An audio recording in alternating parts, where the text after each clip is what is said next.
Hi guys, welcome to part 2 of my S3 build series.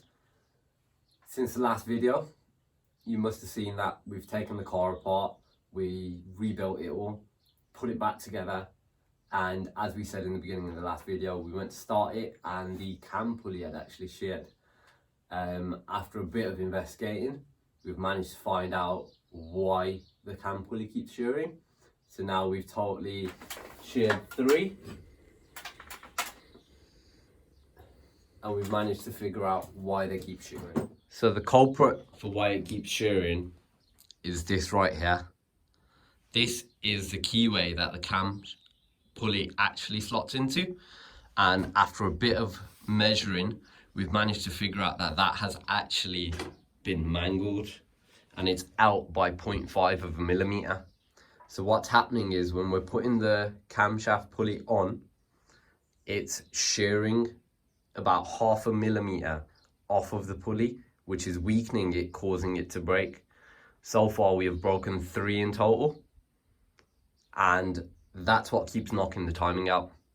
So the next bit of action is going to be stripping this whole engine down apart again, and once it's apart, we're obviously going to forge the bottom end as well with just rods, but we're going to have a look at this head and see what we can do. Luckily I have a spare head, so more than likely I'm gonna just swap the heads or swap the camshafts, but we'll see what happens after we take it apart a little bit, because I would like to keep the original head just for this lovely code which is on here, so it matches my car. Other than that, let's get to it.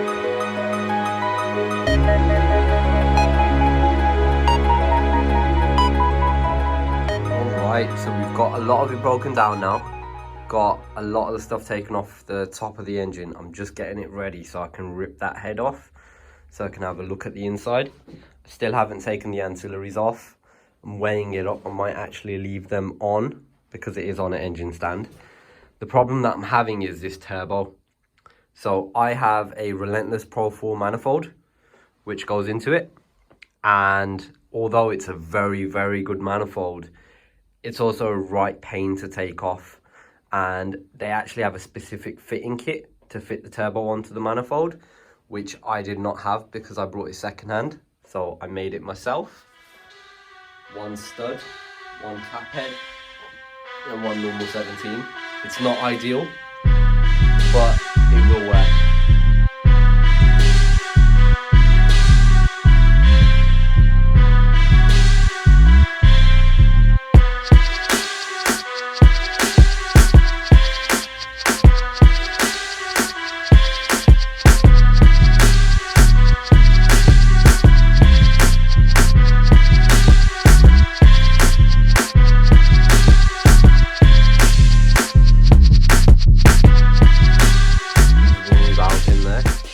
Is I've actually filled up all of the cylinders with water.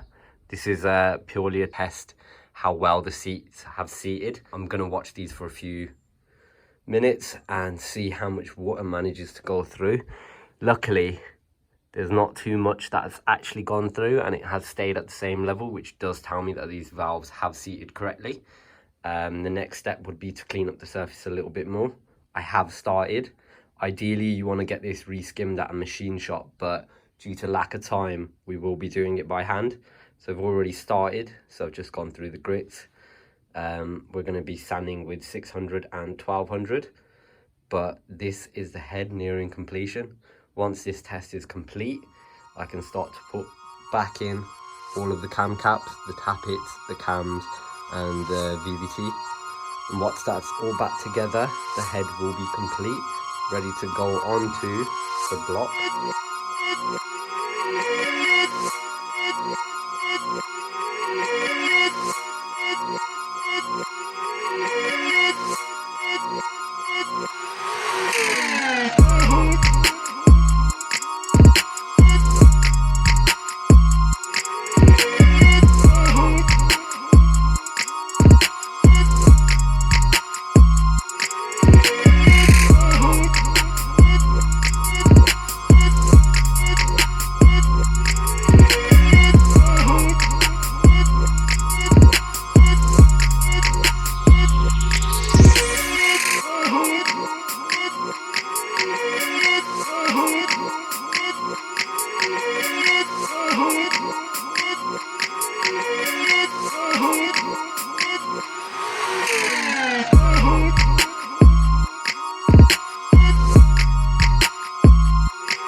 and it's their own brand.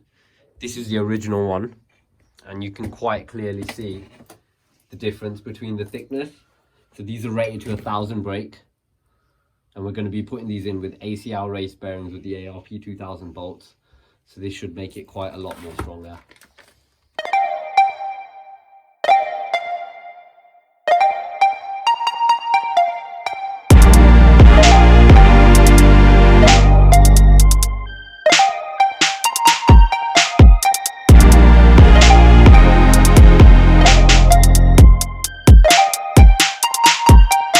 Have now fitted the run rods.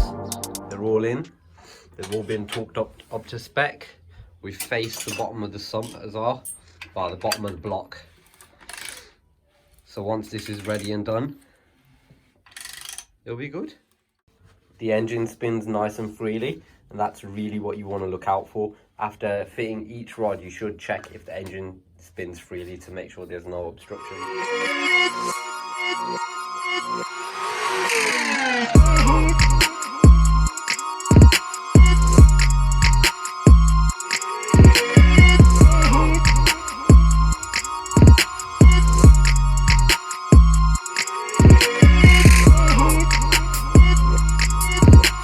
Engine is now put together with all the ancillaries. We've finished the bottom end, so the rods are in. We did use the standard pistons purely because I have run out of money, as this is a really expensive build. So we're going with the standard pistons purely because I don't want to go past 400 brake. I want to be sitting at about the 350 mark. The other things that we have done is change the crank pulley and the crank bolt. So what a lot of people don't do is change the bolt. You're meant to change it every time you open it because this bolt is a stretch bolt. So once it tightens, it does stretch. So it's highly recommended to change it. And we've also now put in the PCB delete.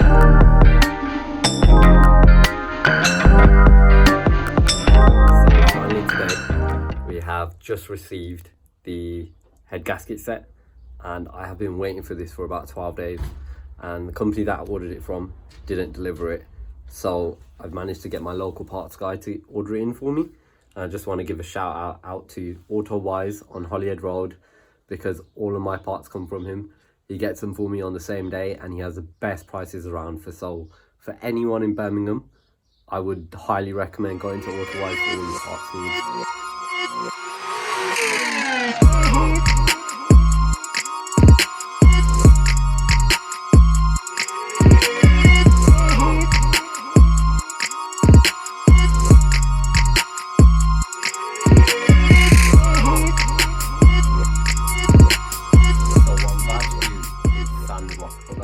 So on here in the corner, I've got a little bit of paint, and what's been happening is when it seals against the rock cover, because there's that little bit of paint on it, it's just making it rise up a little bit, which is not letting it seal.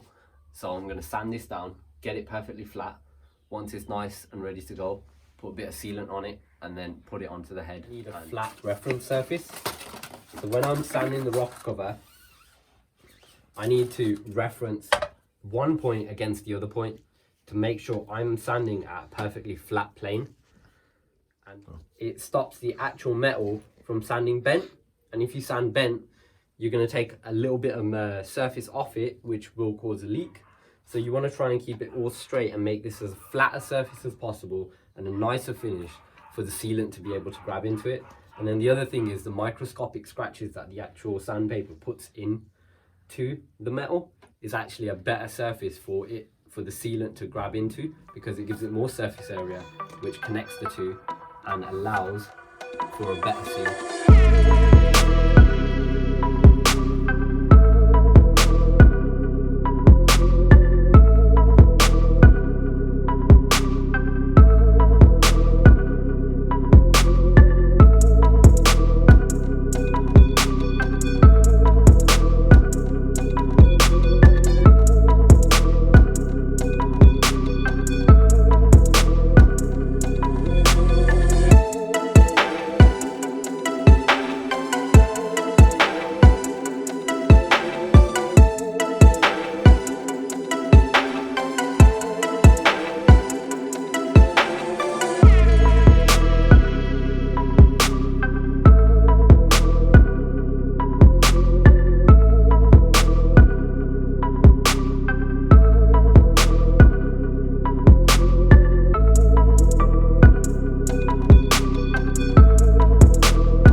could use an impact gun, however, it's not very good to do that.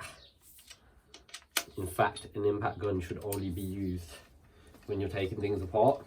Don't get me wrong, we all do it. I'm very guilty of that. To put them in, you just got to be careful about the amount of force that you're putting into the bolt, especially with smaller bolts like this. Yeah, I have to be careful. So this is my ECS tuning coil pack adapter, because I am running the newer style coil packs, purely because they're red and they match my engine bay.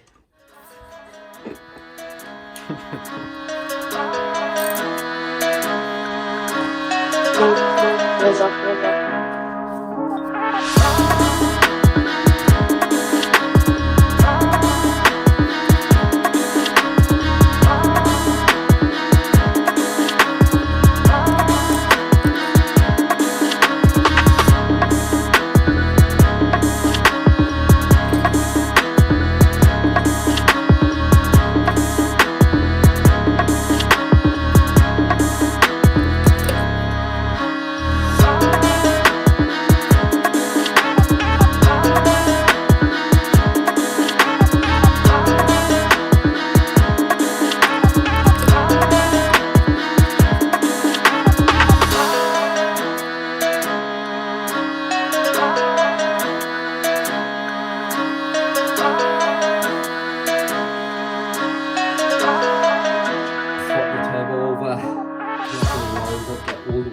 On, get this thing completely buttoned up and ready to go. I'm still waiting for my clutch to come, so because of the delay in the delivery for the clutch, because I am putting a bigger clutch in it, so this is going to be the end of part 2. Thank you very much for watching. Please subscribe, like, share. Just I will have more stuff coming out, so part 3, and join me next week again, and let's see how far we get with this, and fingers crossed we'll get my car running again.